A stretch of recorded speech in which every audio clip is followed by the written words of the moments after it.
बिस्मिल्लाहिर्रहमानिर्रहीम। अस्सलाम वालेकुम। मैं ज़की अब्बास हूं। नाज़रीन, आज 4 जून है, बुध का दिन है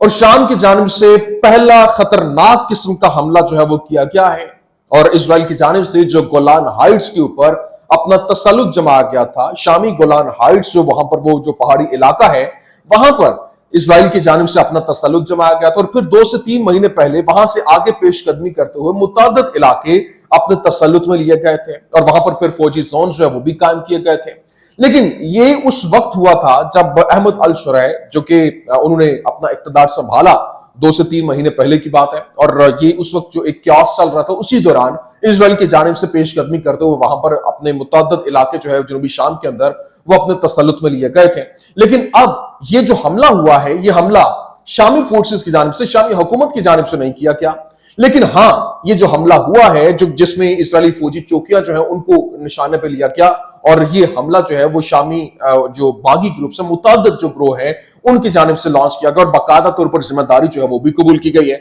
जिसके बाद जो इस्राएली फोर्सेस हैं, इस्राएली हुकूमत, वो भरपूर तरीके से बौखला गई और उनकी जानिब से जवाबी हमले करने का ऐलान कर दिया गया और मजीद एस्केलेशन बढ़ती हुई दिखाई दे रही है और यहां पर एक नया मुहाज खुलता हुआ दिखाई दे रहा है। ये ऑपरेशन, ये हमला कैसे लॉन्च किया गया, ये बड़ी अहम स्टोरी है, ये आपके सामने रखना है। और फिर स्पेन की जानिब से बड़ा जबरदस्त किस्म का इनिशिएटिव लिया गया, जबरदस्त किस्म का उसने फैसला जो है वो किया है, क्योंकि इस वक्त स्पेन भरपूर तरीके से खुलकर मैदान में आ चुका है और इजराइल को अपोज भी करता हुआ दिखाई दे रहा है, जिसमें हमने देखा कि फ्रांस जो है वो भी आ चुका है, फिर इसके साथ साथ ऑस्ट्रेलिया है, कनाडा है और दीगर ममालिक को वो अपने साथ मिलाते हुए दिखाई दे रहे हैं। लेकिन स्पेन की जानिब से इस वक्त इजरायली जो राफेल जहाज है वो बनाने वाली कंपनी का लाइसेंस जो है वो मंसूख कर दिया गया है। कि जाहिर है राफेल एक बहुत तगड़ा किस्म का जहाज है जो इजरायली फिजाइया इस्तेमाल करती है, और इनके पुरसाजात और फिर मुकम्मल तौर पर जो इनकी वहां पर प्रोडक्शन है उसको लेकर जिस कंपनी को राइट्स दिए गए थे, स्पेन ने उसके लाइसेंस को मुअत्तल कर दिया। और ये एक बहुत बड़ा फैसला है जो कि स्पेन की जानिब से इजराइल के खिलाफ हुआ है, और फलस्तीन को लेकर उनके नैरेटिव को सपोर्ट करते हुए उन्होंने ये जो फैसला किया, इसने पूरी दुनिया के अंदर खलबली मचा के रखी और बिलखुसूस इस्राइल के लिए बहुत बड़ा झटका है। ये क्या मामला है, ये भी आपके सामने रखना है। और फिर रूस जो है उसकी जानिब से हमले तेज कर दिए गए, क्योंकि इस वक्त पूरी दुनिया के अंदर खलबली मची हुई है और परेशानी का आलम है कि रूस आगे करने क्या वाला है, क्योंकि जो इस वक्त प्यूटन है वो अहम तरीन मीटिंग के बाद अहम तरीन फैसला जो है वो हो चुका है और अब यूक्रेन के ऊपर मजीद खतरनाक किस्म के हमले जो है वो हो रहे हैं, क्योंकि यूक्रेन के ऊपर अभी उन्होंने जिस तरह से सिकंदर मिसाइल और फिर जो दूसरे इनके किन्जाल मिसाइल हैं उनका इस्तेमाल करते हुए हमले जो किए, जिसमें यूक्रेनी दिफाई निजाम, जो डिफेंस सिस्टम है, रडार सिस्टम है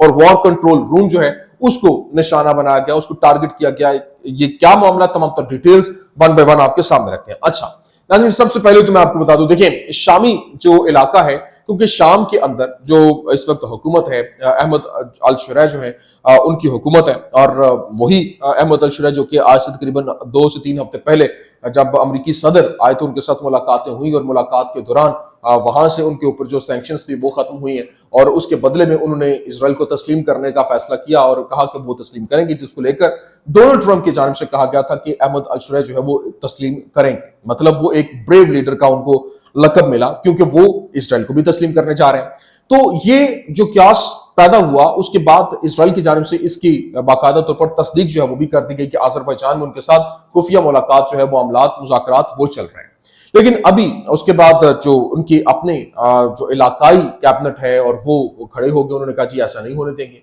लेकिन जो ये मामला है, हमले इजराइल की जानिब से वहां पर जारी हैं, शामी जो जनूब का इलाका है उसके ऊपर तसल्लुत की जमाया गया और वहां पर हमले भी जारी हैं। वादी यरमूक और दीगर जो इलाके हैं वहां पर मुकम्मल तौर पर अपना तसल्लुत जो है वो इजराइल जमाए बैठा है और फिर अपने बफर जोन्स उसने वहां पर कायम किए हुए हैं। तो अब वहां पर जो है जब ये हमले जारी थे, आगे से कोई रिटेलिएशन नहीं दिखाई दे रही थी, बल्कि इस वक्त 2 दिन पहले की बात है, जो अहमद अल शुरैह ने जब इजरायली जो उनका जर्नल था उसको एक इंटरव्यू दिया, जो एक कह लें कि एक न्यूज़पेपर टाइप, उसको एक उन्होंने इंटरव्यू दिया और उन्होंने कहा कि हम अपने ताल्लुकात नॉर्मलाइज करना चाहते हैं और कोई किसी किस्म की कोई लड़ाई नहीं चाहते। लेकिन हाँ, अब यहां पर जो इजराइल का दुश्मन है वो हमारा दुश्मन है, मुश्तरका तौर पर हमारा दुश्मन है, जो कि ईरान के हवाले से हुआ। लेकिन अब जो वहां पर इनके दीगर ग्रोह हैं उनकी जानिब से ये कार्रवाई अमल में लाएगी। कार्रवाई हुई कैसे, ये सुनिए। क्योंकि शाम से जो फायर किए गए, जो वहां पर BM-21 व्रैट रॉकेट्स की जो फुटेज है गोलान हाइट्स के इलाकों के अंदर जो है खुले मैदान में वो दिखाई दी है, और जो पहले इनको फिल्माया गया, और इसराइली फ्रीक ने अंदाजा लगाया कि शामी सरजमीन से लॉन्च जो एक आजाद ग्रुप ने ये किया, जो कि ना कि सरकारी फोर्सेस की जानिब से। आईडीएफ इस वक्त जनूबी शाम पर तोपखाने से हमले भी कर रहे हैं, लेकिन शाम से इसराइल की जानिब से दागे जाने वाले जो मिसाइलों की लॉन्चिंग है वो साइड की एक वीडियो जो है अब वो शाया की गई। और इस सूरत हाल पर सबसे पहले तबसरा करने वाले जो इसराइली वज़ीर दिफा है काट्स, उसने कहा कि हम शाम के सदर को इसराइल की रियासत पर जो हर खतरे और हमले का बराह रास्त जिम्मेदार ठहराते हैं, और जल्द अज जल्द इसका मुकम्मल तौर पर जवाब दिया जाएगा। हम 7 अक्टूबर को हकीकत में वापसी की इजाजत नहीं देंगे। इसराइली वज़ीर आज़म नेतन्याहू ने शाम में पेशरफ्त पर तबादला ख्याल के लिए एक हंगामी सिक्योरिटी इजलास वो भी तलब किया है, और इतलात के मुताबिक जो इसराइली फौजी दस्ते अभी जनूबी शाम के अंदर दाखिल हुए और जनूबी दरा के इलाके में माराबा कस्बे की तरफ उन्होंने पेशकदमी जो है वो भी जारी रखी है। जबकि इस वक्त जो टर्किश और इसराइली जो स्पाई प्लेन्स हैं वो इस वक्त बड़ी इंटेंसिटी के साथ इंटेंसिवली जो शामी एयर स्पेस है उसके अंदर वो घूम रहे हैं और वो कवर कर रहे हैं तमाम तरह एरियाज को। जबकि दूसरी जानिब Syrian group calling itself the martyr Mohammed Deif brigades has claimed responsibility for shelling Israeli forces in the Syrian Golan Heights। मतलब जो गोलान हाइट्स हैं उसके हवाले से बाकायदा तौर पर बताया जा रहा है कि ये जो मोहम्मद अल दैफ ब्रिगेड है उसकी जानिब से ये इसकी जिम्मेदारी कबूल की गई है, और इसको लेकर वहां पर हमले जो इसराइल के ऊपर हमला हुआ उसकी जिम्मेदारी कबूल की गई। लेकिन कबल इसी शुमाली इसराइल के जनूबी गोलान हाइट जो के ऊपर जो रॉकेट हमले के जवाब में इसराइली तोपखाने ने जनूबी शाम के अंदर वादी यरमुक को जो है वो निशाना बनाया, जबकि गोलान की पहाड़ियों की जानिब रॉकेट फायर के जवाब में इसराइली फिजाइया ने जनूबी शाम को निशाना बनाया। और इसराइली वज़ीर दिफा जो है वो इस तमाम तर जिम्मेदारी इसकी वो जो शामी सदर अल शरह के ऊपर आयद कर रहा है, और उसने कहा कि इसका भरपूर तरीके से जवाब जो है वो दिया जाएगा। एक तरफ तो ये मामला है, लेकिन दूसरी तरफ जो इस वक्त स्पेन है वो बड़े जबरदस्त किस्म के फैसले कर रहा है, और उसकी जानिब से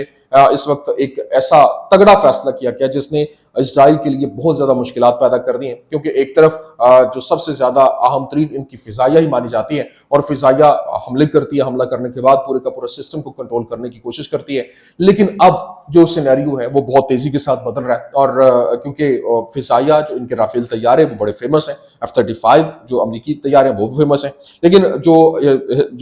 हिस्पानवी वजारत दिफा है उसने इजरायली कंपनी राफेल का लाइसेंस जो है वो मनसूख कर दिया, और वो इसराइल से तकनीकी और हिफाजती अलहदगी के मनसूबे के ऊपर काम कर रहे हैं। अल जजीरा की जानिब से ये जो है वो रिपोर्ट किया गया। लेकिन दूसरी जानिब पूरे यूरोप के अंदर, मगरबी यूरोप में इसराइल के लिए अवामी हिमायत जो है उसमें कमी आई, और योगोव एक नए सर्वे के मुताबिक पूरे मगरबी यूरोप के अंदर जो इसराइल के बारे में राय आमा अब तक की कम तरीन सतह के ऊपर पहुंच चुकी है। 6 अहम तरीन ममालिक में से 20% से भी कम जो जवाब दहिंदगान ने इसराइल के बारे में मुस्बत राय का इजहार किया है, और 2016 में सर्वे शुरू होने के बाद से अब तक इसराइल की हिमायत में तेजी से कमी आई। जर्मनी जो है वो -44, और फ्रांस -48, और डेनमार्क -54%। सभी की खालिस मकबूलियत जो है वो अब रिकॉर्ड कम दिखाई दे रही है। इटली जो है -52, स्पेन -55, और अदाद शुमार जो है वो बहुत नीचे आते दिखाई दे रहे हैं जैसा कि 2021 में थे। तमाम ममालिक में सिर्फ 13% और 21% आबादी का इसराइल के बारे में मुस्बत नजरिया है,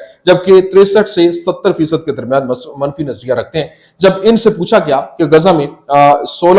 में इसराइल की कार्रवाइयां जो है वो जायज है, तो सिर्फ 6% अतालवी जो इटालियन है और फिर 16% फ्रांसीसी लोगों ने इस बात में जो है वो जवाब दिया, मुस्बत जवाब दिया कि हाँ। लेकिन जो गुज़श्ता साल अक्टूबर के बाद से एक नुमाया कमी है। बरतानिया में सिर्फ 12% फौजी मुहिम की हिमायत करते हैं। इसी वक्त जो जवाब दहिंदगान की काबिल जिक्र तादाद इटली के अंदर 29% से लेकर जर्मनी में 40% तक यकीन रखते हैं कि इसराइल को कार्रवाई करने का हक था, लेकिन ये बहुत आगे निकल गया और शहरी हलाकतों की नाकाबिल कबूल तादाद का सबब बनी। और बरतानिया के अंदर इस नजरिए को 38% जो जवाब दहिंदगान है उन्होंने शेयर किया। इसके अलावा 12% जर्मनी, 24% के करीब इटली के दरमियान जो है वो यकीन है कि इसराइल को पहली जगह फलस्तीनी सरजमीन के अंदर दाखिल होने की इजाजत जो है वो नहीं होनी चाहिए। तो ये वो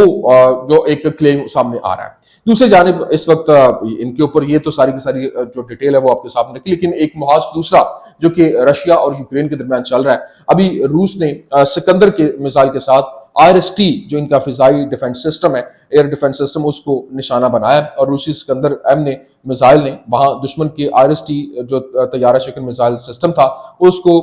جو اس وقت ڈنپرو پیٹروسک علاقہ جو ہے ان کا، اس کے اندر وہاں پر نشانہ بنا کر ہٹ کیا، اور حملے کے نتیجے میں ایک ریڈار اسٹیشن، ایک لانچر، ایک جنگی کنٹرول کیبن اور 2 اسکاٹ گاڑیاں جو ہیں وہ ہٹ ہوئیں، ناکارہ ہوئیں۔ اور پھر نیکولائف مزاحمتی تحریک کے کوآرڈینیٹر سرگئی لیبیڈیف نے کہا کہ روسی فوج نے اوڈیشہ کے علاقے میں یوکرینی فوجیوں اور فرانسیسی کرائے کے جو وہاں پر انہوں نے بلائے ہوئے فوجی تھے ان کے ٹھکانوں پر حملہ کیا، اور 4 جون کی رات کی پروازوں کے بارے میں یہ اطلاع ایک فرانسیسی فوجی اہلکاروں کا ایک حصہ مختصر وقت کے لیے اوڈیشہ کے علاقے میں لایا گیا، اور فی الحال وہ یوکرینی فوجیوں کے ساتھ مخلوط فوجی یونٹوں میں تعینات ہیں۔ لیکن وزارت دفاع نے اعلان کیا کہ روسی فضائی دفاع نے راتوں رات یوکرین کے 7 ڈرونز جو ہیں ان کو تباہ کیا، اور 4 ڈرونز کو کرائمیا، 2 کو کرسک کے علاقے اور 1 کو بلگورود کے علاقے میں نشانہ بنایا گیا۔ فوجی ماہر جو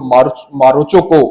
جس نے کہا کہ روسی افواج نے DNR میں ریڈکوڈوب کے علاقے کے اندر یوکرین کی مسلح افواج کے دفاع کو توڑا اور دریائے نائٹرس کو عبور بھی کیا۔ لیکن جو کلوگ جو اس وقت اس کی جانب سے روسی ہوائی اڈوں پر حملے کے حوالے سے اس نے جو اپنے فاکس نیوز کو انٹرویو میں کہا کہ اس وقت روسی اسٹریٹجک ہوائی اڈوں پر یوکرین کا حملہ جو جوہری ہتھیار لے جانے کے قابل ہوائی جہازوں کا گھر ہے، وہاں پر تنازع میں ایسکیلیشن کا باعث بنے گا۔ کیتھ کالوگ نے فاکس نیوز کو بتایا کہ اس نے نوٹ کیا کہ دشمن کے بقا کے نظام کو جو ان کا جو سسٹم آف سروائیول ہے اس پر حملہ کرنے سے خطرے کی سطح میں نمایاں جو ہے وہ اضافہ ہوتا ہے، اور یہ معلوم نہیں کہ دوسرا فریق آگے کیا کرے گا۔ لیکن ابھی جو پینٹاگون کے سربراہ ہے ہیگسیت، اس نے یوکرین پر نیٹو کے رابطہ گروپ کے اجلاس میں شرکت سے انکار کر دیا ہے۔ اگلے مہینے اسی مہینے کے اندر جو ایک اہم ترین جو اجلاس ہونے جا رہا ہے، اور اس کو لے کر دہاگ کے اندر یہ اجلاس ہونے جا رہا ہے، لیکن وہاں پر انہوں نے شمولیت سے پہلی بار ایسا ہوا ہے کہ اس وقت امریکہ کی جانب سے اس میٹنگ میں جانے سے ہی انکار کر دیا گیا، اور تنازع کے 3 سالوں میں پہلی بار امریکی وزارت دفاع کے سربراہ اس تقریب میں شرکت نہیں کریں گے، جبکہ برسلز میں نیٹو کا ہیڈ کوارٹر 50 وزرائے دفاع کی میزبانی کرے گا، لیکن صرف امریکہ کی نمائندگی اس کے معمول کے سفیر میتھیو وائٹکر جو ہے وہ کریں گے، اور یہ ایک ایسے وقت میں جب یہ اجلاس یوکرین کے لیے فوجی امداد کو مربوط بنانے کے لیے اہم ترین اور انتہائی اہم ہے۔ پینٹاگون نے تصدیق کی کہ امریکی وزیر دفاع پیٹ ہیگسیت بدھ کو برسلز میں ہونے والے جو یوکرین کے دفاعی رابطہ گروپ کے اجلاس میں شرکت نہیں کریں گے، اور پہلا موقع ہے جب کوئی پینٹاگون چیف گروپ کی میٹنگ سے محروم ہوا ہو، اس نے شرکت سے معذرت کر لی ہو۔ لیکن امریکہ یوکرین کے دفاع کے لیے رابطہ گروپ کا ایک کلیدی ممبر رہا ہے، حامی رہا ہے، جس نے اپریل 2022 سے یوکرین کو تقریباً $126 بلین کے ہتھیار اور دیگر فوجی امداد کی فراہمی کی، اور سابق وزیر دفاع لارڈ آسٹن واشنگٹن نے بھی اس گروپ کی سربراہی کی، اور سیکرٹری اور chairman joint chiefs of staff باقاعدگی سے اس کی ماہانہ میٹنگ میں شرکت کرتے تھے۔ لیکن ہیگسیت بیلجیم میں 50 وزرائے دفاع کے اجلاس میں شرکت نہیں کریں گے، اور پینٹاگون کے ترجمان کنگسلے ولسن نے شیڈولنگ تنازعات کا حوالہ دیتے ہوئے اس بات کی تصدیق بھی کر دی ہے۔ تو یہ اس وقت کچھ اہم ترین اپڈیٹس تھی، میں نے کہا میں آپ کے سامنے رکھ دوں۔ امید کرتے ہیں ویڈیو آپ کو پسند آئی ہوگی، پسند آنے کی صورت میں لائک کیجیے، شیئر کیجیے، اور ہمارے چینل کو سبسکرائب کرنا مت بھولیے گا۔ شکریہ۔